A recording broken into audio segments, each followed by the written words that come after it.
Welcome to chemistry classes. BTech കെമിസ്ട്രിയിലെ ഇലക്ട്രോകെമിസ്ട്രിയിലെ ഒരു ഭാഗമാണ് നമ്മൾ പഠിക്കുന്നത്. ഇപ്പോൾ റെഫറൻസ് ഇലക്ട്രോഡുകൾ നമ്മൾ കണ്ടിരുന്നു. സ്റ്റാൻഡേർഡ് ഹൈഡ്രജൻ ഇലക്ട്രോഡ് നമുക്കറിയാം, അതൊരു പ്രൈമറി റെഫറൻസ് ഇലക്ട്രോഡാണ്. അതുപോലെ തന്നെയുള്ള ഒരു സെക്കൻഡറി റെഫറൻസ് ഇലക്ട്രോഡാണ് നമ്മൾ ഇന്ന് പഠിക്കുന്നത്. Secondary reference electrode is a reference electrode with non constant potential and can be coupled with other electrodes to determine unknown potential.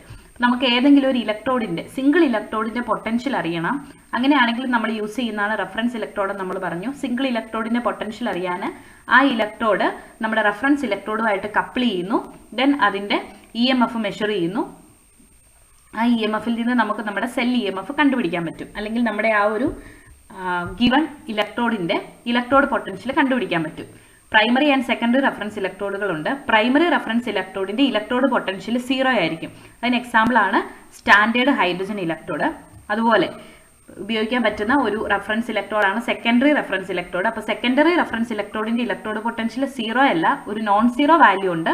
പക്ഷെ അതൊരു കോൺസ്റ്റന്റ് പൊട്ടൻഷ്യൽ തന്നെ ആയിരിക്കും. അപ്പോൾ ആ വാല്യൂ നമ്മൾ പ്രീ ഡിറ്റർമൈൻ ചെയ്തിട്ടുണ്ടെങ്കിൽ പിന്നെ നമുക്ക് ആ വാല്യൂ യൂസ് ചെയ്തിട്ട് നമ്മുടെ അൺനോൺ പൊട്ടൻഷ്യൽ ഓഫ് ഇലക്ട്രോഡുകൾ കണ്ടുപിടിക്കാൻ പറ്റും. അതെങ്ങനെയാണ് നമുക്ക് നോക്കാം. സെക്കൻഡറി റെഫറൻസ് ഇലക്ട്രോഡിന്റെ എക്സാമ്പിൾ ആണ് നമ്മുടെ കലോമൽ ഇലക്ട്രോഡ്. ഓക്കെ, കലോമൽ ഇലക്ട്രോഡിലുള്ള എന്തൊക്കെയാണ്? ഒരു ഗ്ലാസ് ഉണ്ട്, having side tube on both sides. Mercury covered with paste of mercury chloride is taken at bottom of glass tube. Inside glass tube 0.1 normal or 1 normal or saturated potassium chloride solution is taken. Platinum wire dipped into glass tube containing mercury, which helps for electrical contact. Potential of calomel electrode depends on concentration of potassium chloride solution taken in glass tube. ഇത് കണ്ടോ, നമ്മുടെ ഒരു glass tube ഉണ്ട്, അതാണ് എടുത്തിരിക്കുന്നത്. Then glass ട്യൂബിൽ ഒഴിച്ചിരിക്കുന്ന solution ഏതാണ്? Potassium chloride solution ആണ്. ഒന്നെങ്കിൽ അത് സാച്ചുറേറ്റഡ് സൊല്യൂഷൻ ആവാം, അല്ലെങ്കിൽ 1 നോർമലോ 0.1 നോർമലോ ഉള്ള സൊല്യൂഷൻ ആവാം. സാച്ചുറേറ്റഡ് എന്ന് പറഞ്ഞാൽ എന്താ നമുക്കറിയാം, ഒരു സൊല്യൂഷനിൽ ഡിസോൾവ് ചെയ്യാവുന്നതിന്റെ മാക്സിമം സൊല്യൂട്ട് ഡിസോൾവ് ചെയ്ത സൊല്യൂഷൻ ആണ് saturated solution. Saturated potassium chloride solution നമുക്ക് ഇലക്ട്രോലൈറ്റ് ആയിട്ട് എടുക്കാം. ദെൻ ഒരു paste of mercury and mercury chloride നമ്മുടെ ഈ ഒരു ഗ്ലാസ് ട്യൂബിന്റെ ബോട്ടത്തിൽ ഉണ്ട്. ദെൻ ഒരു പ്ലാറ്റിനം വയർ ഉണ്ട്, മെർക്കുറി കോട്ട് ചെയ്ത ഒരു പ്ലാറ്റിനം വയർ നമ്മുടെ ഈ ഒരു ഗ്ലാസ് ട്യൂബിൽ ഡിപ്പ് ചെയ്തിട്ടുണ്ട്. ഓക്കെ, പിന്നെ ഗ്ലാസിന് 2 ഓപ്പണിങ്സും ഉണ്ട്. ഇത്രയാണ് നമ്മുടെ കലോമൽ ഇലക്ട്രോഡിൽ ഉള്ളത്. ഇനി കലോമൽ ഇലക്ട്രോഡിൽ ഓക്സിഡേഷൻ നടക്കാം, അല്ലെങ്കിൽ റിഡക്ഷൻ നടക്കാം. മെർക്കുറിയാണ് ഇതിലുള്ളത്, നമ്മൾ കണ്ടല്ലോ. അപ്പോൾ ഓക്സിഡേഷൻ ആണ് നടക്കുന്നതെങ്കിൽ എന്താ സംഭവിക്കുക? 2Hg, 2 mercury gives 2Hg++ 2 electron. 2Hg++ 2Cl- gives Hg2Cl2. അപ്പോൾ ഓവറോൾ ഓക്സിഡേഷൻ റിയാക്ഷൻ ഇത് രണ്ടും ഓക്സിഡേഷനിൽ നടക്കുന്നതാണ്. അപ്പോൾ ഓവറോൾ ഓക്സിഡേഷൻ റിയാക്ഷൻ എങ്ങനെ വരും? 2Hg+ 2Cl- gives Hg2Cl2 2 electron. ഒരുപോലെ ഉള്ളത് നമ്മൾ കട്ട് ചെയ്ത് കളഞ്ഞു. പിന്നെ നമുക്ക് കിട്ടുന്ന ഓവറോൾ ഓക്സിഡേഷൻ റിയാക്ഷൻ ആണ് 2Hg+ 2Cl- gives Hg2Cl2 2 electron. ഇപ്പോൾ ഇലക്ട്രോൺ കൊടുക്കുന്നത് മെർക്കുറിയാണ്. അടുത്തത് റിഡക്ഷൻ. റിഡക്ഷനിൽ എന്താ സംഭവിക്കുന്നത്? Mercury chloride gives 2Hg++ 2Cl-. 2Hg++ 2 electron gives 2Hg. അപ്പോൾ രണ്ടും കൂടി ഓവറോൾ റിയാക്ഷൻ എങ്ങനെ കിട്ടും? Hg2Cl2 2 electron gives 2Hg+ 2Cl-. അപ്പോൾ ഇതാണ് overall oxidation reaction, overall reduction reaction. നോക്കുമ്പോൾ നമുക്ക് മനസ്സിലാവും രണ്ട് റിവേഴ്സ് ആണല്ലേ.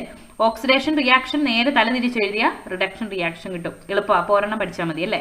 ഒരെണ്ണം തലതിരിച്ച് എഴുതിയിട്ടുണ്ടെങ്കിൽ റിഡക്ഷൻ ആവും. അപ്പോൾ റിഡക്ഷൻ എന്ന് പറയുമ്പോൾ എപ്പോഴും എങ്ങനെയാണ്? ഇലക്ട്രോൺ ലെഫ്റ്റ് സൈഡിലായിരിക്കും. ഇലക്ട്രോൺ അക്സെപ്റ്റ് ചെയ്തിട്ടാണല്ലോ റിഡക്ഷൻ നടക്കുക.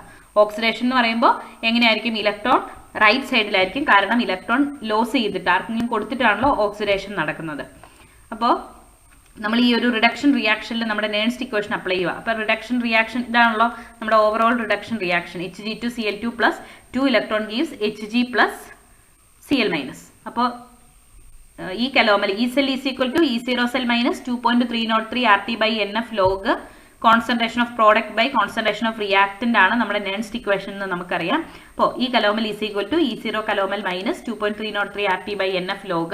പ്രോഡക്റ്റ് എന്തൊക്കെയാണ് റൈറ്റ് സൈഡിലുള്ളത്? Hg ഉണ്ട്, Cl- ഉണ്ട്, നമ്മളിവിടെ കൊടുത്തു. ദെൻ റിയാക്ടന്റ് Hg2Cl2 ആണ്, അത് താഴെയും കൊടുത്തു. ഇനി സോളിഡ്സിന്റെ കേസിൽ സോളിഡ് കോൺസെൻട്രേഷൻ എന്ന് പറയുന്നത് നമ്മൾ 1 ആയിട്ടാണ് എടുക്കുന്നത്. അപ്പം അയോൺ അല്ലാത്തത് Hg2Cl2 ഒക്കെ കോൺസെൻട്രേഷൻ 1 ആണ്. പിന്നെ നമ്മൾ അതൊന്നും എഴുതേണ്ട ആവശ്യമില്ല. അപ്പോൾ നമ്മുടെ ഇക്വേഷൻ എങ്ങനെയാവും? ഈ calomel is equal to E0 calomel minus 2.303 RT/2F log concentration of Cl- മാത്രമേ ഉള്ളൂ. ഇത് മാത്രമേ ഉള്ളൂ, ബാക്കി എല്ലാം പോയി. ഇനി ഈ ഇക്വേഷനിൽ നമുക്ക് എന്താ മനസ്സിലാവുന്നത്? ഈ കലോമൽ ഇലക്ട്രോഡിന്റെ EMF E is equal to എന്താണ് E0 കലോമൽ മൈനസ് 2.303 RT/F. ഇതെല്ലാം കോൺസ്റ്റന്റ് ആണ്. പിന്നെ അത് എന്തിനെ മാത്രമേ ഡിപ്പെൻഡ് ചെയ്യുന്നുള്ളൂ? Log concentration of Cl minus. ഈ Cl മൈനസ് എന്ന് പറയുന്നത് എന്തിൽ നിന്ന് വരുന്നതാണ്? നമ്മുടെ പൊട്ടാസ്യം ക്ലോറൈഡിൽ നിന്ന് വരുന്നതാണ് അല്ലേ? അപ്പോൾ ഈ കലോമലിന്റെ ഇലക്ട്രോഡ് പൊട്ടൻഷ്യൽ എന്തിനെ ഡിപ്പെൻഡ് ചെയ്യുന്നുള്ളത്? It depends only on concentration of potassium chloride solution used. നമ്മൾ യൂസ് ചെയ്യുന്ന പൊട്ടാസ്യം ക്ലോറൈഡിന്റെ കോൺസെൻട്രേഷൻ പോലെ ഇരിക്കും നമുക്ക് കിട്ടുന്ന കലോമൽ ഇലക്ട്രോഡിന്റെ ഇലക്ട്രോഡ് പൊട്ടൻഷ്യലും. നമുക്കറിയാം സാച്ചുറേറ്റഡ് പൊട്ടാസ്യം ക്ലോറൈഡ് യൂസ് ചെയ്യാം, 1 നോർമൽ പൊട്ടാസ്യം ക്ലോറൈഡ് യൂസ് ചെയ്യാം, 0.1 നോർമൽ പൊട്ടാസ്യം ക്ലോറൈഡ് യൂസ് ചെയ്യാം. അതിനനുസരിച്ച് ഈ കലോമലിന് വ്യത്യാസം ഉണ്ടാവും. കാരണം എന്താണ്? കലോമൽ ഇലക്ട്രോഡിന്റെ electrode potential depends on concentration of potassium chloride solution used.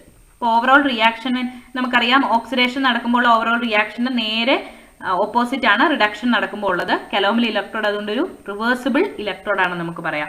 ഏത് സെല്ലാണോ അല്ലെങ്കിൽ ഏത് മെറ്റലാണോ നമ്മൾ ഉപയോഗിക്കുന്നത് അതിനനുസരിച്ച് കലോമൽ ഇലക്ട്രോഡിലും ഓക്സിഡേഷനും റിഡക്ഷനും മാറി വരാം. ഓക്കെ, ഇനി കലോമൽ ഇലക്ട്രോഡ് ഉപയോഗിച്ചിട്ട് എങ്ങനെയാണ് നമുക്കൊരു അൺനോൺ ഇലക്ട്രോഡിന്റെ ഇലക്ട്രോഡ് പൊട്ടൻഷ്യൽ കണ്ടുപിടിക്കുക? അതിനുവേണ്ടി നമ്മൾ സിങ്ക് ഇലക്ട്രോഡാണ് എടുത്തിരിക്കുന്നത്. അപ്പോൾ zinc dipped in zinc sulphate solution നമ്മൾ എടുത്തു.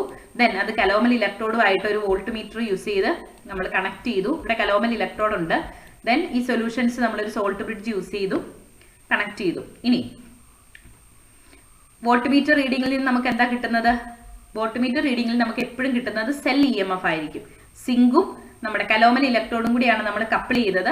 എന്നിട്ട് ആ സെല്ലിന്റെ EMF, ഈ സെല്ല് നമുക്ക് ഈ വോൾട്ട് മീറ്ററിൽ നിന്ന് കിട്ടും. അപ്പോൾ സ്റ്റാൻഡേർഡ് കലോമൽ ഇലക്ട്രോഡിന്റെ റിഡക്ഷൻ പൊട്ടൻഷ്യൽ എത്രയാണ്? 0.24. സോറി, സ്റ്റാൻഡേർഡ് അല്ല കേട്ടോ, സാച്ചുറേറ്റഡ് കലോമൽ ഇലക്ട്രോഡ്. കലോമൽ ഇലക്ട്രോഡിൽ നമ്മൾ എടുക്കുന്നത് സാച്ചുറേറ്റഡ് പൊട്ടാസ്യം ക്ലോറൈഡ് ആണെന്ന് പറഞ്ഞല്ലോ. അങ്ങനെയാണെങ്കിൽ സാച്ചുറേറ്റഡ് കലോമൽ ഇലക്ട്രോഡിന്റെ സാച്ചുറേറ്റഡ് പൊട്ടാസ്യം ക്ലോറൈഡ് എടുക്കുമ്പോൾ നമ്മുടെ കലോമൽ ഇലക്ട്രോഡിന്റെ പൊട്ടൻഷ്യൽ എത്രയാണ് കിട്ടുന്നത്? 0.2422 വോൾട്ട് ആയിരിക്കും. ഇത് നിങ്ങളൊന്ന് പഠിച്ചു വെക്കുക. അത് സിങ്കും വെച്ച് നോക്കുമ്പോൾ സിങ്കിന്റെ റിഡക്ഷൻ പൊട്ടൻഷ്യൽ -0.76 ആണ്. സിങ്കും കലോമൽ ഇലക്ട്രോഡും വെച്ച് നോക്കുമ്പോൾ ആർക്കാ വാല്യൂ കൂടുതൽ? ഇത് മൈനസ് ആണ്, ഇത് പ്ലസ് ആണ് അല്ലേ? അപ്പൊ എപ്പോഴും കലോമലിനാണ് വാല്യൂ കൂടുതൽ. അതായത് കലോമൽ ഇലക്ട്രോഡിന്റെ റിഡക്ഷൻ പൊട്ടൻഷ്യൽ കൂടുതലാണെന്ന് പറഞ്ഞാൽ അതിന് അർത്ഥം എന്താണ്? കലോമൽ ഇലക്ട്രോഡിന് റിഡക്ഷൻ നടക്കുന്നു, സിങ്കിന് ഓക്സിഡേഷൻ നടക്കുന്നു. നമ്മൾ ഇലക്ട്രോ കെമിക്കൽ സീരീസ് നോക്കിയിട്ട് നമ്മൾ പഠിച്ചിരുന്നല്ലോ, വാല്യൂ കുറവുള്ളവർക്ക് ഓക്സിഡേഷൻ നടക്കും, വാല്യൂ കൂടുതലുള്ളവർക്ക് റിഡക്ഷൻ നടക്കും. അപ്പൊ റിഡക്ഷൻ നടക്കുന്ന ഇവിടെ ആർക്കാണ്? നമ്മുടെ കലോമൽ ഇലക്ട്രോഡിനാണ്. ഓക്കെ, ഇതാണ് നമ്മുടെ സെറ്റപ്പ്. സിങ്ക് സൾഫേറ്റ് സൊല്യൂഷനിൽ സിങ്ക് റോഡ് ഡിപ്പ് ചെയ്ത് വെച്ചിരിക്കുന്നു. ദെൻ കലോമൽ ഇലക്ട്രോഡും ഉണ്ട്. രണ്ടും കൂടി ഒരു ഡിജിറ്റൽ വോൾട്ട് മീറ്ററിൽ കണക്ട് ചെയ്തിട്ടുണ്ട്. സൊല്യൂഷൻസ് തമ്മിൽ സോൾട്ട് ബ്രിഡ്ജ് വഴി കണക്ട് ചെയ്തിരിക്കുന്നു. ദെൻ കലോമൽ ഇലക്ട്രോഡിലുള്ള saturated potassium chloride, platinum foil, mercury ഇതൊക്കെ തന്നെ. ഇനി അപ്പോൾ എന്താ നടക്കുന്നത്? നമ്മുടെ കലോമൽ ഇലക്ട്രോഡിൽ റിഡക്ഷൻ ആണ് നടക്കുന്നത്. റിഡക്ഷന്റെ റിയാക്ഷൻ നമ്മൾ പഠിച്ചിരുന്നു. Mercury chloride +2 electron gives mercury +2 Cl-.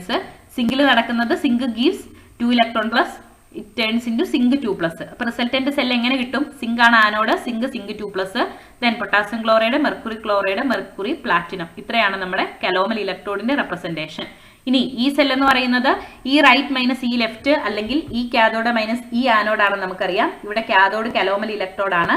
ഈ കലോമൽ മൈനസ് ഈ സിങ്ക് ഈസ് ഈക്വൽ ടു എത്ര കിട്ടും? 0.2422 മൈനസ് ഈ സിങ്ക്.